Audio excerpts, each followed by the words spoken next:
Police যে কমিউনিটির একটি অংশ তা কাজের মাধ্যমে প্রমাণ করবে পুলিশ বাহিনী।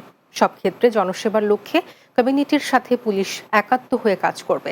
বিকেলে চট্টগ্রাম নগরের দামপাড়া সিএমপি লাইন্সের মাল্টিপারপাস শেডে সিটিজেন্স ফোরামের উদ্বোধন অনুষ্ঠানে এসব কথা বলেন সিএমপি কমিশনার হাসিফ আজিজ। তিনি বলেন, সিটিজেন্স ফোরাম কমিউনিটি পুলিশের নতুন রূপ। কমিউনিটি পুলিশিং ব্যবস্থা থেকে এর ব্যাপ্তি আরও বেশি। অনুষ্ঠানে উপস্থিত ছিলেন সিএমপির অতিরিক্ত police commissioner Mohammad Humayun Kabir, উপপুলিশ commissioner SM. Mostain Hossain সহ অন্যরা।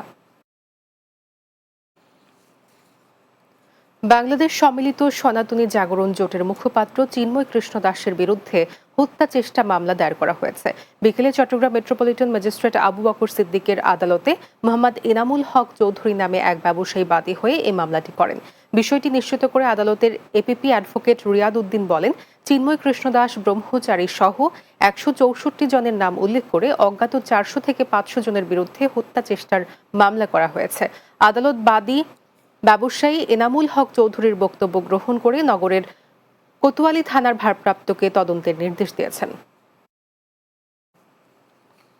চট্টগ্রামে বাংলাদেশে পরিবর্তিত প্রেক্ষাপটে আকিদায়ে আহলে সুন্নাত ওয়াল জামাত সমাজে আলেমদের ভূমিকা প্রচার ও প্রসারে করণীয় বর্জনীয় বিষয়ক আলোচনা সভা অনুষ্ঠিত হয়েছে। বিকেলে চট্টগ্রাম প্রেস ক্লাবের সুলতান আহমদ হলে আসাদিয়া নুরিয়া একাডেমির উদ্যোগে গোল টেবিল সভা অনুষ্ঠিত হয়।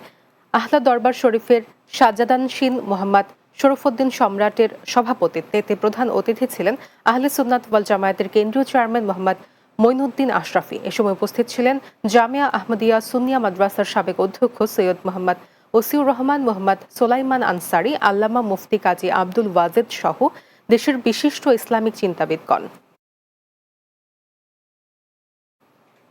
রাতের বাংলা নিচ্ছে আরও একটি বিরতি, ফিরছি কিছুক্ষণ পরেই।